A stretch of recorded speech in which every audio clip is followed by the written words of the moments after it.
धरती पे समाये हुए लोगों के तुम्हें आज, लाखों को हजारों को हो रमज़ान मुबारक। डीडी उर्दू की खास पेशकश शान रमज़ान में आपका बहुत बहुत खैर मकदम है। मैं हूँ शाजिया। अल्लाह अल्लाह अल्लाह अल्लाह।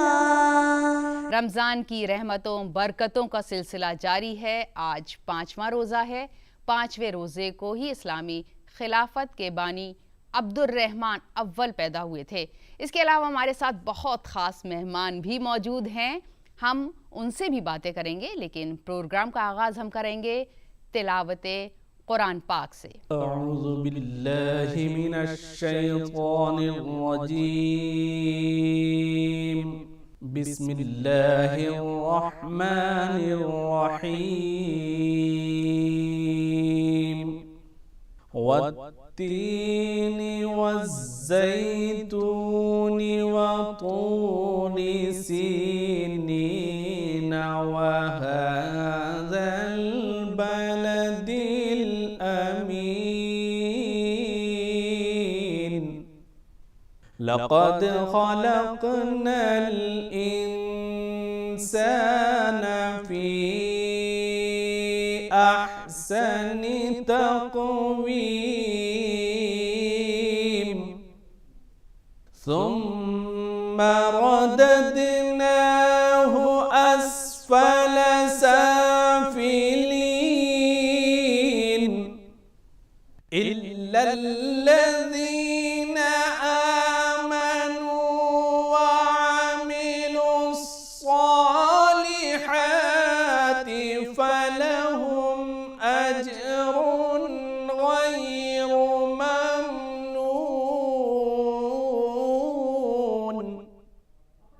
फमा युकज़्ज़िबुका बअदु बिद्दीन अलैहिस्सलाहु बिअहकमिल हाकिमीन।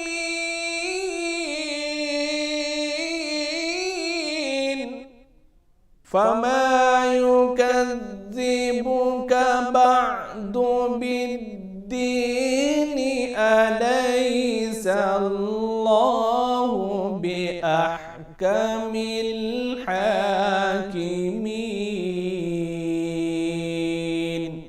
सदक़ल्लाहुल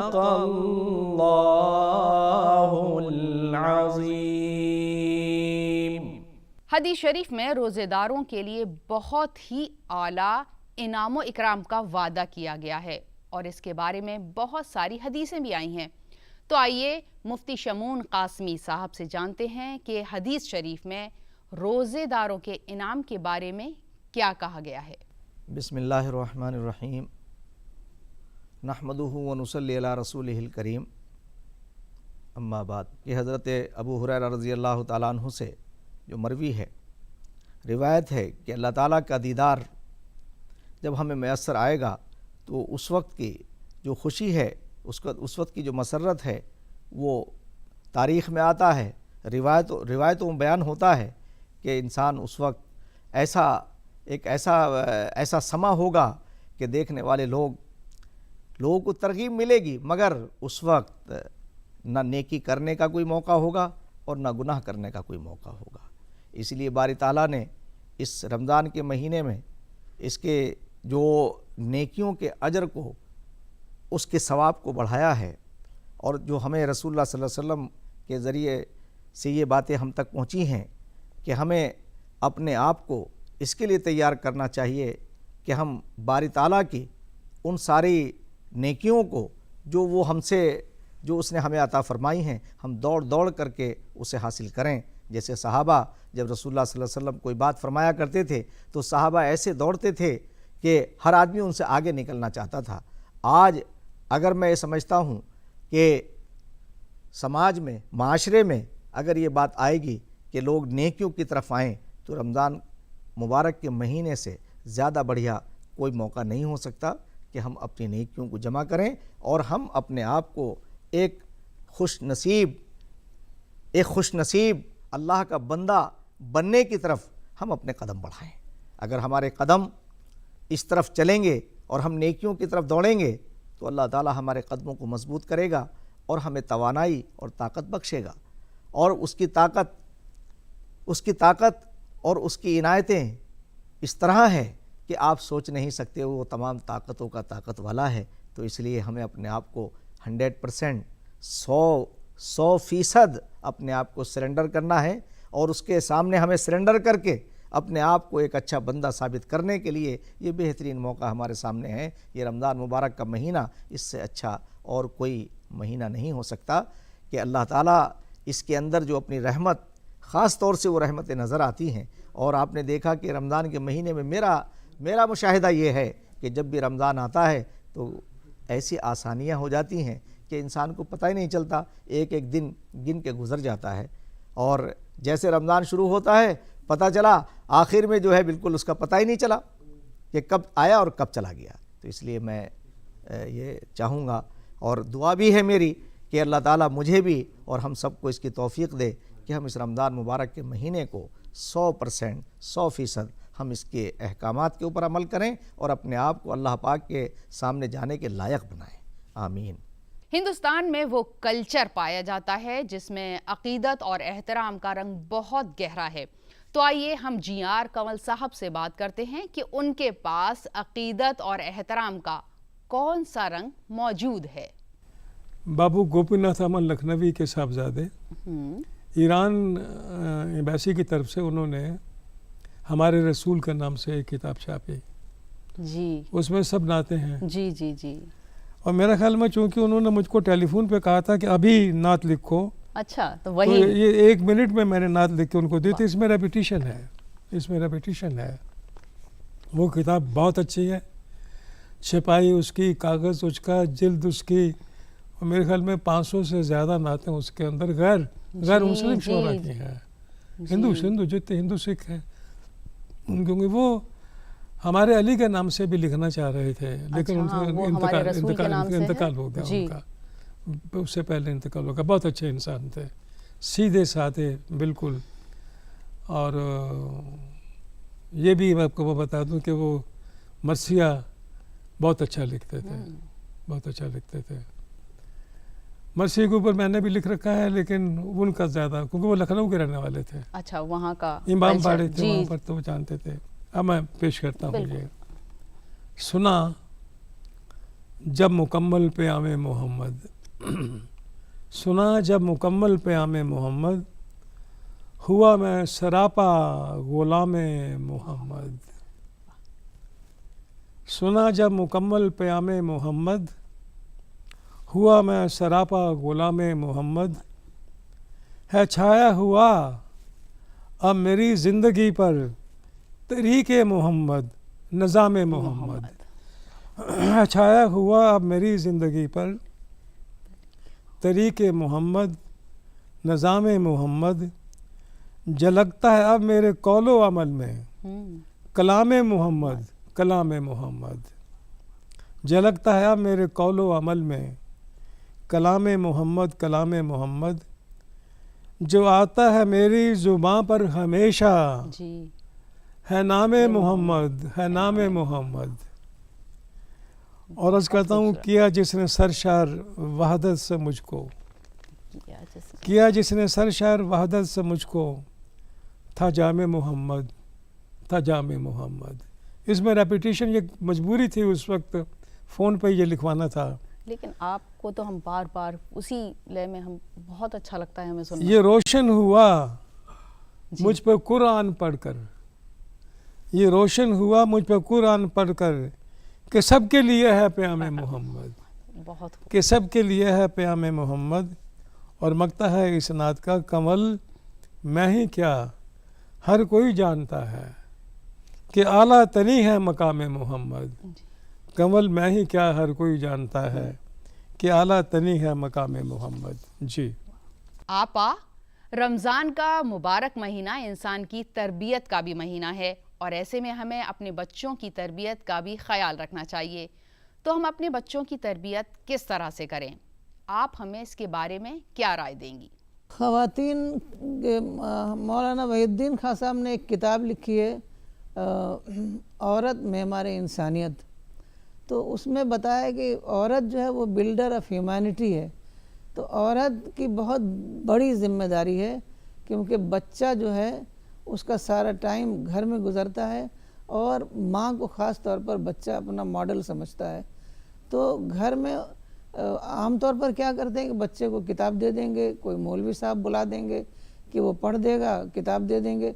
तो ये काफ़ी नहीं है, ये थ्योरी काफ़ी नहीं है, बल्कि प्रैक्टिकल होना चाहिए। घर का माहौल बनाना चाहिए ऐसा कि घर में मिसाल के तौर पर घर में कोई भी गलत काम ना हो, झूठ ना बोला जाए, किसी की बदखाई ना की जाए, नेगेटिव बातें ना की जाए, गीबत ना की जाए।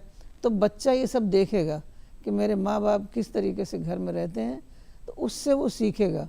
किताबों से बच्चा नहीं सीखता, किताबें तो बिल्कुल एक रूटीन का वो होती हैं, वो पढ़ लेगा, उसको ध्यान में बैठेगा नहीं बात।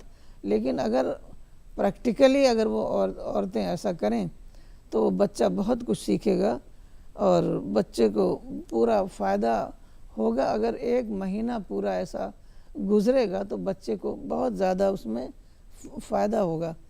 तो ये बहुत ही ज़्यादा बड़ी जिम्मेदारी है औरतों की। तो ये उसको करना पड़ेगा, पेरेंट्स को करना पड़ेगा। को मैं 1-2 मिसाल दूंगी कि जैसे एक थे मलिक अब्दुल शकूर साहब, तो वो सिगरेट पीते थे। तो सिगरेट पीने के बाद एक टुकड़ा जो है वो बच जाता है, वो फेंक देते थे। तो उनका छोटा बच्चा जो है वो पीने लगा। तो जब उनको मालूम हुआ, माँ मना करती थी, मानता नहीं था बच्चा। जब उनको मालूम हुआ तो वो परेशान हो गए।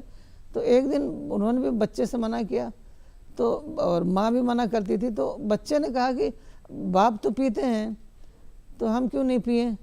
तो इस चीज़ से बाप को इतना ज़्यादा, और ये रमज़ान का महीना था, वो इतना ज़्यादा शॉक्ड हो गए कि हम बच्चे के लिए हम सिगरेट छोड़ देंगे। तो उन्होंने सिगरेट छोड़ दिया, और बच्चे का भी छूट गया, क्योंकि बच्चा जो है माँ बाप को अपना रोल मॉडल मानता है। तो इस तरीके से बच्चे को जिम्मेदारी जो है ये बहुत ही बड़ी जिम्मेदारी है। तो उसमें एक और बात मैं ये कहूँगी कि बच्चे की हर ख्वाहिश नहीं पूरी करें, क्योंकि बच्चे की हर ख्वाहिश पूरी करने से क्या होता है कि जब वो बाहर निकलेगा तो बाहर का माहौल तो डिफरेंट होगा, वहाँ तो उसकी हर ख्वाहिश पूरी नहीं होगी, तो बहुत नेगेटिव हो जाता है। वो ये समझता है कि माँ बाप तो हमारे ऐसे हैं और बाहर की दुनिया ऐसी है। तो बहुत ही सोच समझकर जो ज़रूरी उसकी ख्वाहिश हो, जायज़ ख्वाहिश हो, उसकी पूरी करें, हर ख्वाहिश को पूरी ना करें। तो जहाँ तक बच्चों का सवाल है, बच्चों को रोज़ा रखाया जाता है, छोटे छोटे बच्चों को रखाया जाता है, तो वहाँ भी पूरा फार्म पर जोर होता है। मतलब जब बच्चे रोज़ा रखेंगे तो बड़ी बड़ी पार्टियाँ करते हैं, बच्चों के सारे दोस्त आते हैं, अहबाब आते हैं, मेहमानदारी होती है। तो लेकिन उसको स्पिरिट नहीं सिखाई जाती। तो बच्चों को शुरू से ही थोड़ी छोटी छोटी बातें, कहानी की शक्ल में, सहाबा की बातें, तो इस तरीके की बुज़ुर्गों की बातें उनको बताई जाएं ताकि उनके जहन नशीन हो बातें। तो इस तरीके से बच्चों का पूरा माहौल बनेगा और बच्चे जो हैं दीनदारी पर धीरे धीरे आ जाएंगे। इस्लाम में सूफिया हजरात का एक अहम मकाम है और पूरे मुल्क पर ये रंग गालिब है। तो आइए हम सूफी अजमल निज़ामी साहब से जानते हैं कि तसव्वुफ असल में क्या है। मैं आपसे अर्ज़ करूं, सबसे पहली और सबसे इम्पोर्टेंट जो बात है वो ये है कि ये हम क्या इनको कायम करेंगे। इन्होंने तो हमें कायम कर रखा है, इंसानियत को कायम कर रखा है, और ये वो मंबा-ए रोशनी है, यानी कि वो पिलर्स ऑफ लाइट है जो तमाम दिलों को, रूहों को रोशन करते हैं। हर दौर में अलग अलग बादशाहों ने, नवाबों ने, आर्मी जनरल्स ने अलग अलग दरगाहों पे काम करा है। ऐसा दरगाह हज़रत निज़ामुद्दीन औलिया रहमतुल्लाह अलैह में भी हुआ। अलाउद्दीन खिलजी के 2 बेटों ने, शादी खां, मुकरी खां ने वहाँ पे मस्जिद बनाई। उसके बाद फिर सैयद एरा, लोधी एरा में भी वहाँ पे काफ़ी कंस्ट्रक्शन हुई। लेकिन जब मुग़लों ने हिंदुस्तान में हुकूमत कायम की तो वहाँ पे बेशुमार काम हुआ। ज़हीरुद्दीन मोहम्मद बाबर ने वहाँ हाज़िरी दी, तब से तमाम मुग़लिया बादशाहों ने हाज़िरियाँ दी। जहानारा का बहुत बड़ा रोल रहा है, being the queen of India. Hindustan, मलिका हिंदुस्तान का लक़ब उनको 2 दफ़ा हासिल था। एक दफ़ा औरंगज़ेब जब बादशाह बने उससे पहले जब शाहजहाँ की बीवी का इंतकाल हुआ, उन्होंने वहाँ पर महबूब इलाही की गुम्बद में काम करवाया। कई नवाबों ने वहाँ पे मार्बल के काम करवाए। जहांगीर ने वहाँ पर वुडन कैनोपी जो आज भी मौजूद है वो लगवाया। तो ये तो बादशाहों के, नोबल्स के, बड़े बड़े अहदेदार लोगों की खिदमत रही। अब हमारी क्या खिदमत रही ख़ानदान के हवाले से, क्योंकि देखिए महबूब इलाही ने तो शादी नहीं की थी, हम उनकी बहन की औलाद में से हैं। तो हमारी खिदमत ये रही कि हम तमाम उन रस्मों से हुजूर महबूब इलाही की खानकाह को रोशन रखते हैं, उन तमाम रस्म व रिवाज को कायम रखे हुए हैं जो आज से 800 साल पहले कायम थे, जिसमें बारीदारा निज़ाम है, उसके अलावा रोशनी है, लंगर नज़र व नियाज है, साल भर का स्केड्यूल है, चाहे वो मुहर्रम का महीना हो, खा वो रबीउल अव्वल हो, रबीउल आखिर हो, रजब हो, तमाम महीनों का अलग अलग स्केड्यूल है नज़र व नियाज़ों का। और जहाँ तक खानकाहों की बात है, इसमें नज़र व नियाज की ही पाबंदी है, वजीफ़े, वज़ाइफ, ज़िक्र अस्कार।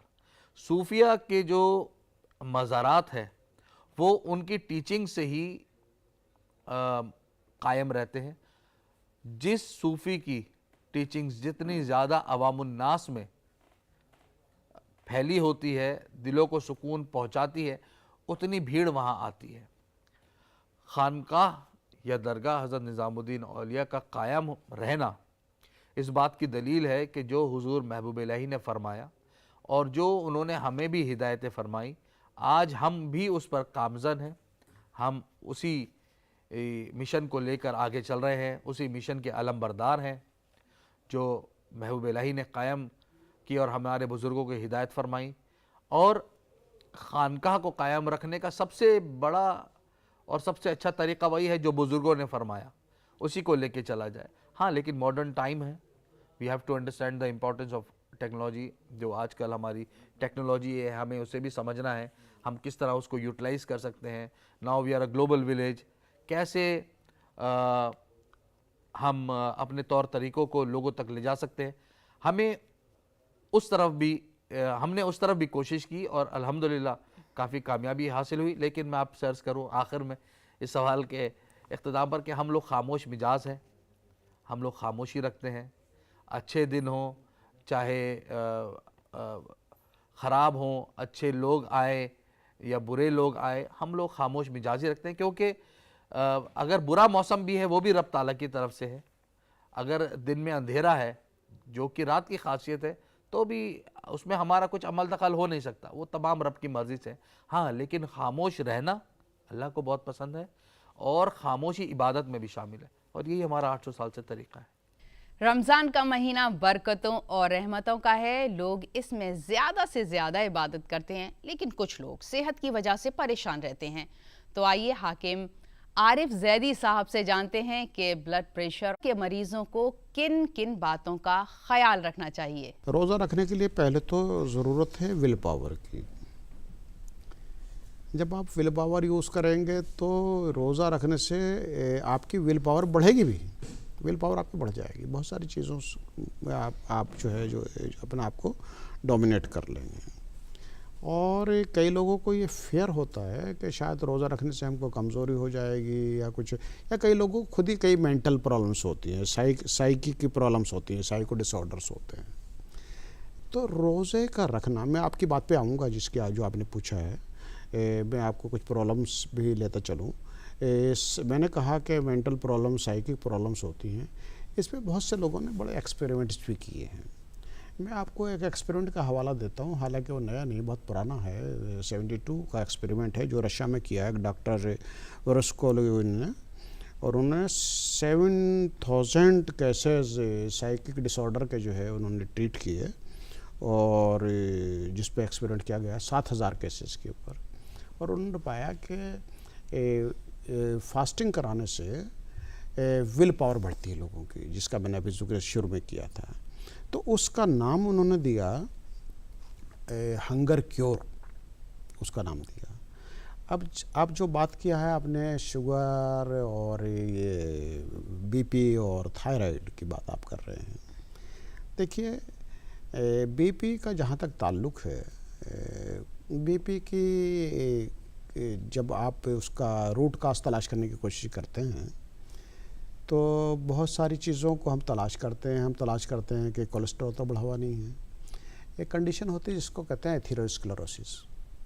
खून की नालियों के अंदर चिकनाई जम जाती है, जिसको एथेरोस्क्लेरोसिस कहते हैं। खून की नालियाँ पतली हो जाती हैं कहिए, तो प्रेशर बढ़ जाता है। पतली नाली से कोई चीज़ गुजरेगी तो ज़्यादा प्रेशर होगा, और फ्लेक्सिबल नाली से गुजरेगी तो प्रेशर कम होगा। किडनी की प्रॉब्लम्स होती हैं, ब्लड प्रेशर बढ़ जाता है। साल्ट ज़्यादा खाने से ब्लड प्रेशर बढ़ जाता है। तो हम और बहुत सारे इस तरह की प्रॉब्लम हैं।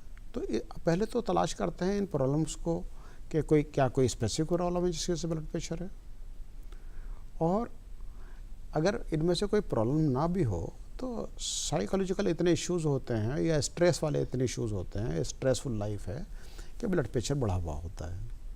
तो अब जो फास्टिंग का ताल्लुक़ है, आपने कहा कि ब्लड प्रेशर, मैं आपको बताऊंगा फास्टिंग करने से जो कोलेस्ट्रॉल का लेवल है वो घटना शुरू हो जाता है। आपके जो लिपिड्स हैं वो लिपिड्स घटने लगते हैं, जिसको आप लिपिड प्रोफाइल कहते हैं ना, उसके अंदर बहुत सारे फैक्टर्स हैं जो बढ़े हुए हैं, वो आपके कम होने लगते हैं। आपका स्ट्रेस घटने लगता है, स्ट्रेस का लेवल घटने लगता है। तो one hand you are reducing your mental stress, the other hand you are reducing your cholesterol level, on the other hand you are regenerating your cells. आपके जो बॉडी के डेड सेल्स हैं वो तो ख़त्म हो रहे हैं, और फ्रेश सेल्स जो हैं वहाँ से जो है वो फ्रेश ब्लड या प्यूरिफाई ब्लड को ला करके पहुँचा रहे हैं। जो ऑक्सीजन कैरिंग कैपेसिटी रखता है ब्लड, वो ऑक्सीजन पहुँचा रहा है और टॉक्सिन्स को भी बाहर निकाल रहा है। तो इस तरह से अगर आप इन जनरल आप ये देखें, ग्रोथ देखें कि ब्लड प्रेशर का पेशेंट अगर वो फास्ट कर रहा है तो ऑटोमेटिकली उसका ब्लड प्रेशर नॉर्मलसी की तरफ आने लगता है, या अगर बहुत ज़्यादा तो कम की तरफ जाने लगता है। क्योंकि ये तमाम फैकल्टीज़ जो हैं ये अपने आप को रिज्यूनेट करने लगती हैं, अपने आप को ठीक करने लगती हैं, और ब्लड प्रेशर को फ़ायदा होता है फास्टिंग करने से। डॉक्टर साहब आपका बहुत बहुत शुक्रिया। आइए अब रुख करते हैं हम्द और नात के सेगमेंट का, और मुलाहिजा फरमाते हैं हम्द। वो सुनता है सबकी दुआ, कर तो देखो तुम अपने नसीब आज़मा कर तो देखो। वो सुनता है सबकी दुआ, कर तो देखो तुम अपने नसीब आज़मा कर तो देखो। सियाही गुनाहों की धुल जाए दिल से, सियाही गुनाहों की धुल जाए दिल से। तुम आँखों से आंसू बहा कर तो देखो। सियाही गुनाहों की धुल जाए दिल से, तुम आँखों से आंसू बहा कर तो देखो। वो है हय्यु क़य्यूम शारग से नज़दीक, मुसीबत में उसको बुला कर तो देखो। वो अल्लाह तुमसे मुहब्बत करेगा, वो अल्लाह तुमसे मुहब्बत करेगा। मुसीबत में उसको बुला कर तो देखो। वो अल्लाह तुमसे मुहब्बत करेगा। मुसीबत में उसको बुला कर तो देखो। ज़मीं की तुम्हें बादशाही मिलेगी, अलम लाइला का उठा कर तो देखो। खुदा खुद तुम्हारा खरीदार होगा, खुदा खुद तुम्हारा खरीदार होगा। शहादत के के बाजार जाकर तो देखो, खुदा खुद तुम्हारा खरीदार होगा। शहादत के बाजार जाकर तो देखो, मचलने लगे रूह दिल शाद होगा। कली जिक्र रब की खिला कर तो देखो, तलाला शेरों का गुलशन है शाहिद। तलाला शेरों का गुलशन है शाहिद। भरो झोलियाँ मुस्कुरा कर तो देखो, तलाला शेरों का गुलशन है शाहिद। भरो झोलियाँ मुस्कुरा कर तो देखो, वो सुनता है सबकी बुला कर तो देखो। वो सुनता है सबकी बुला कर तो देखो, तुम अपने नसीब आज़मा कर तो देखो। रमज़ान मुबारक की हमारी इस ख़ास पेशकश में आज बस इतना ही। हम फिर कल हाजिर होंगे ठीक इसी वक्त डीडी उर्दू पर। हमारी इस ख़ास पेशकश पर आप भी अपनी राय दे सकते हैं। इसके लिए हमारा ईमेल आईडी है ddurduspecials@gmail.com। फ़िलहाल हमारी पूरी टीम को इजाज़त दीजिए। आदाब। या अल्लाह या रहमान, या अल्लाह या रहमान, या अल्लाह अल्लाह अल्लाह अल्लाह अल्लाह।